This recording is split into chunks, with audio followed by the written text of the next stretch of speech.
السلام علیکم حضور. میرا نام نادیہ بھٹی ہے. میرے ابو کا نام امتیاز احمد بھٹی ہے اور میری امی کا نام بشرا بھٹی ہے. میں پالن جماعت سے ہوں. حضور میرا سوال یہ ہے کہ مردے کو دفن کرنا جلانے کی نسبت کیوں بہتر ہے؟ کیا کرتے ہیں؟ مردے کو دفن کرنا جلانے کی نسبت کیوں بہتر ہے؟ مردے کو دفن کرنا اس کے جلانے کی نسبت کیوں بہتر سمجھا جاتا ہے؟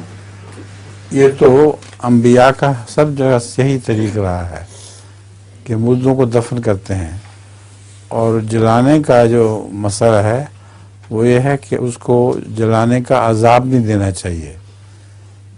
جہنم میں بھی انسان جلایا جائے گا تو مردے کو جلانا ایک بدشگونی ہے.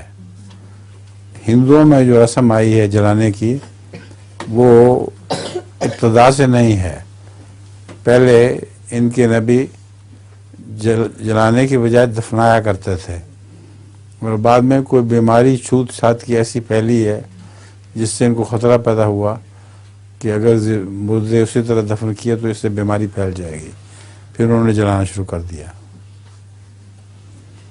لطیفہ کیا ہے؟ کمرہ امتحان میں ایگزامینر نے 2 لڑکوں کو آپس میں بات کرتے دیکھا. وہ ان کے پاس گیا اور آگے بیٹھے لڑکے سے پوچھا کہ دوسرا لڑکا تم سے کیا پوچھ رہا تھا؟ تو اس نے کہا کہ اس نے مجھ سے پوچھا کہ جاپان کا دارالخلافہ کون سا ہے. ایگزامینر نے لڑکے سے کہا کہ کیا تم نے اسے بتا دیا؟ لڑکے نے جواب دیا میں نے اس سے کہا کہ اب تو ٹوک لیا، بعد میں نہ ٹوکیو.